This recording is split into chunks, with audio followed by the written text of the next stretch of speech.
Oi, pessoal. Essa é a nossa última aula do curso e hoje a gente vai falar sobre unidade de seleção e alvo de seleção. E aí eu vou usar uma estratégia que eu acho que vai ser didática. Uma estratégia Gabriel Garcia Marques, mostrando o assassino e o assassinato logo na primeira página do livro.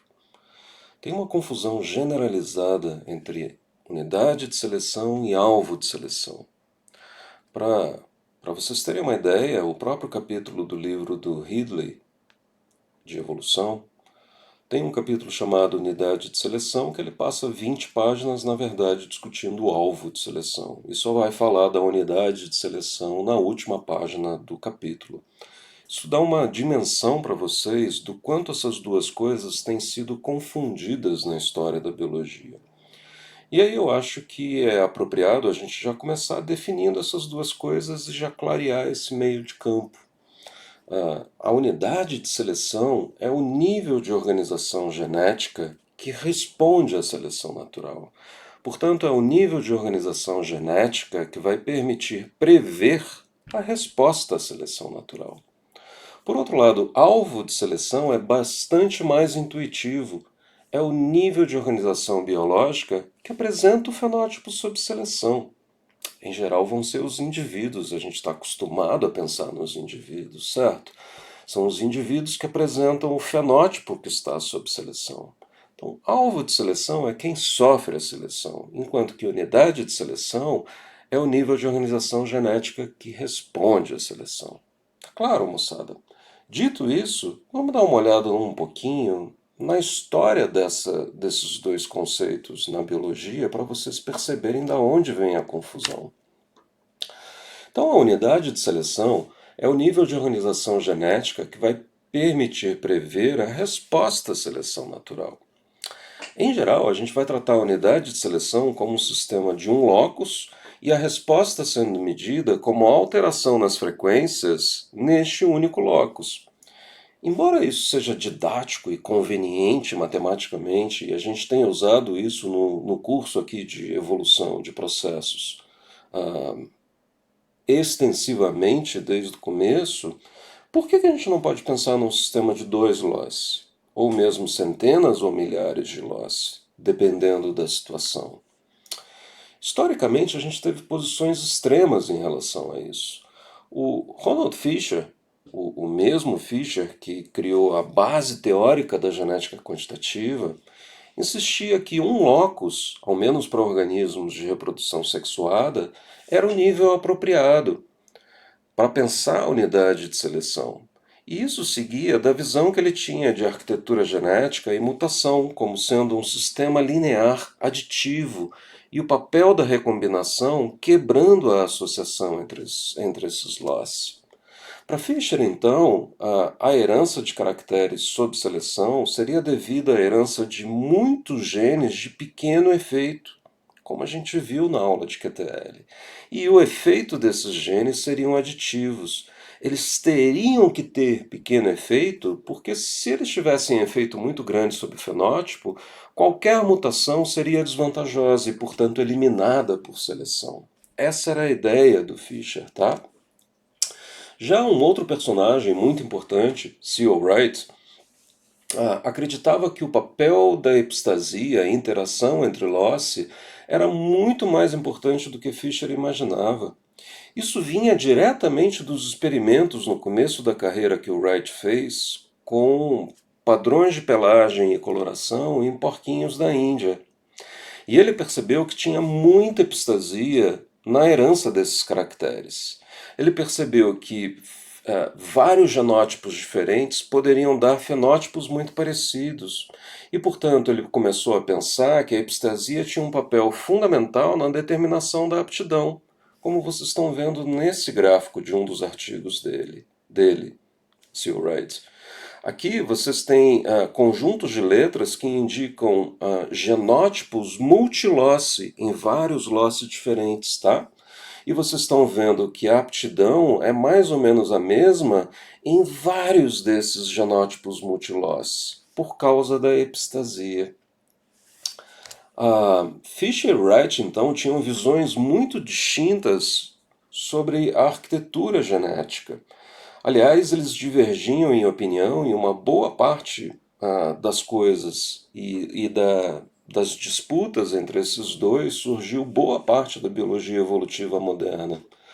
No caso específico aqui da nossa aula, Fischer argumentavam que eram os efeitos principais dos genes que importavam, e que estes eram em geral pequenos e aditivos, tanto dentro de um locus como entre loci. Tá claro? Você vai somando o efeito desses loci para compor a aptidão. Por outro lado, Wright argumentava que epistasia e pleiotropia eram fundamentais para entender a aptidão. Ainda assim, como Fischer alocava a aptidão a níveis de organização abaixo do indivíduo, tá claro? Aí entra um terceiro personagem importante nessa discussão, Ernest Mayr, curador da seção de ornitologia do American Museum of Natural History e que iniciou sua vida como um historiador natural, indo para o campo e coletando as aves, tá? Da mesma maneira como Wallace e Darwin iniciaram a carreira. E ele argumentava o seguinte: é o indivíduo que é o alvo da seleção, devido à unidade do genótipo. É o indivíduo que possui um conjunto completo de loci, no qual a seleção vai atuar, devido a como este conjunto de loci afetam o indivíduo como um todo. Ele ainda criticava a genética de populações, dizendo o seguinte: geneticistas de saco de feijão, vocês acham que a evolução é simplesmente misturar os alelos num saco plástico, chacoalhar e sortear esses alelos. Mas são os indivíduos que nascem e morrem, reproduzem ou não, são férteis ou estéreis. Portanto, os indivíduos são os alvos da seleção. E Maia estava absolutamente correto. É o genótipo que vai sofrer a seleção. Então, na visão dele, é o genótipo intacto multilocus do indivíduo que vai interagir entre si numa arquitetura genética complexa, com relações epistáticas, além de pleiotropia, que vai sofrer seleção. E está correto isso, só que isso não é a unidade de seleção. Isso é o alvo de seleção. Então, Mayer estava se referindo a esse fenômeno e, na verdade, estava identificando quem são os alvos de seleção mais comum na natureza, os indivíduos. São os indivíduos que sofrem a seleção, mas não são os indivíduos que respondem à seleção.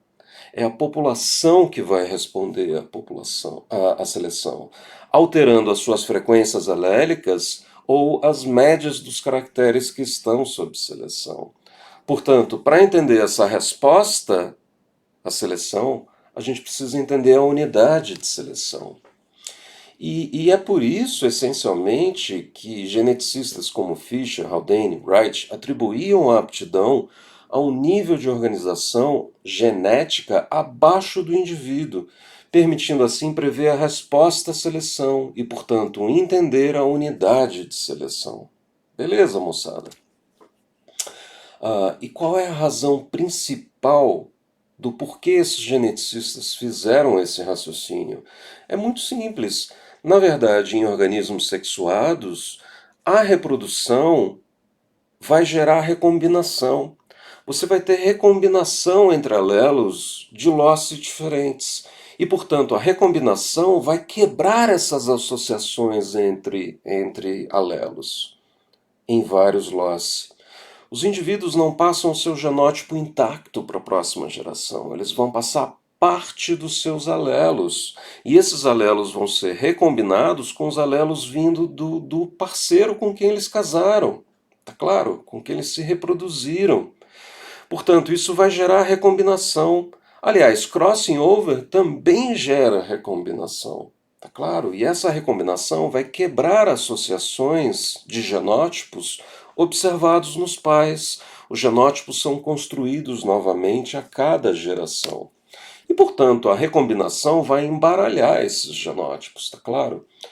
Então, a mensagem nesse ponto da aula é que o indivíduo não é o nível apropriado de organização genética para atribuir a aptidão, de forma que a resposta à seleção possa ser prevista. Os indivíduos são eventos únicos, sem continuidade no espaço e no tempo. Portanto, não existe resposta previsível neste nível de organização. A gente vai atribuir aptidão a uma classe genotípica e a gente vai estimar a média dos fenótipos desta classe.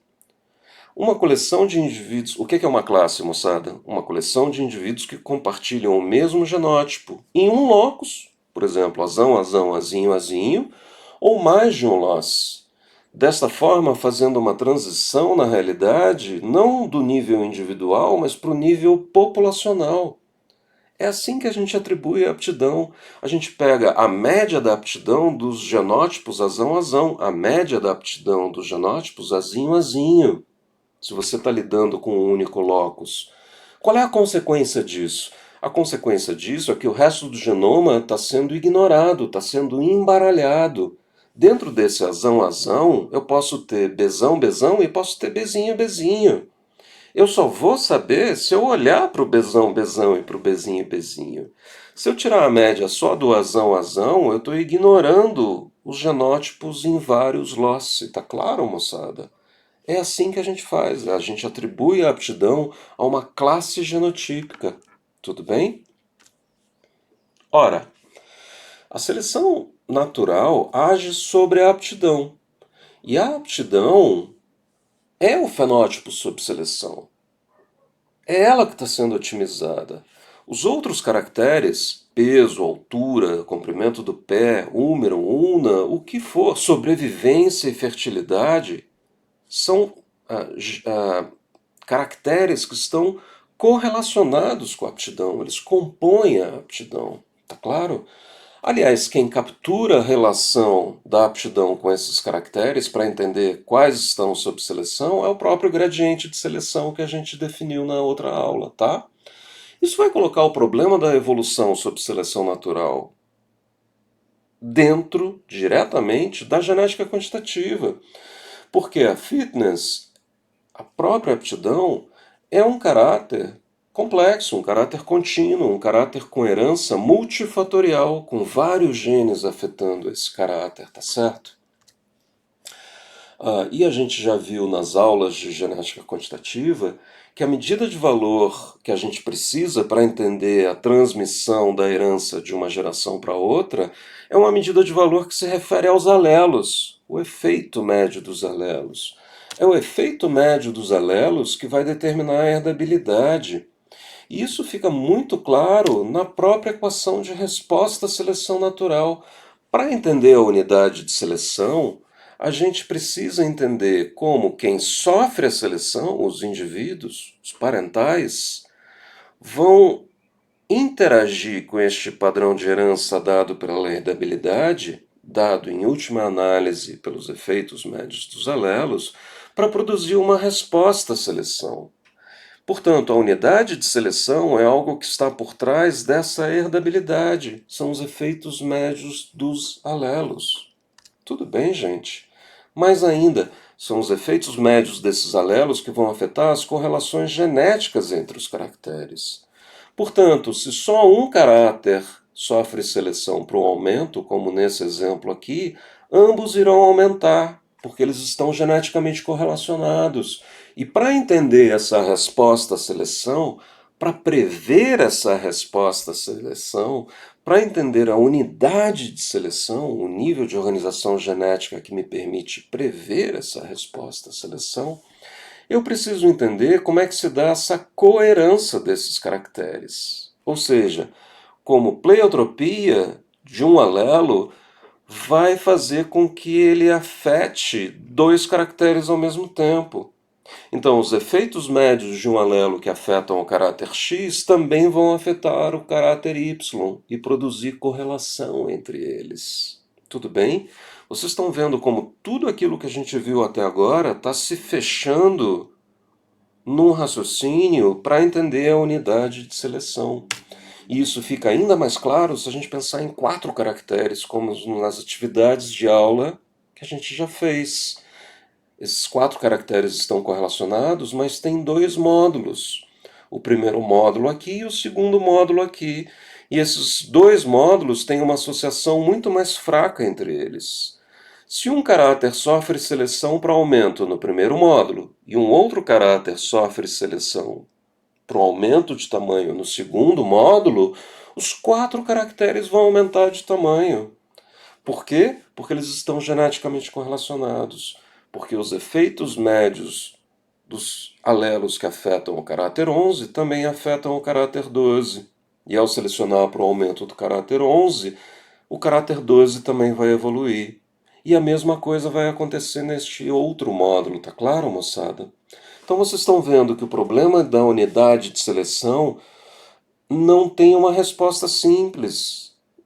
Eu não posso dizer que vai ser um alelo, um locus, ou se vão ser múltiplos loci, vai depender da situação. E essa é a mensagem que a gente vai abordar no segundo vídeo dessa aula, para a gente de fato entender como a unidade de seleção é algo dinâmico, é algo que vai depender da situação em que a seleção está operando. Então, já já a gente volta a isso. Até já.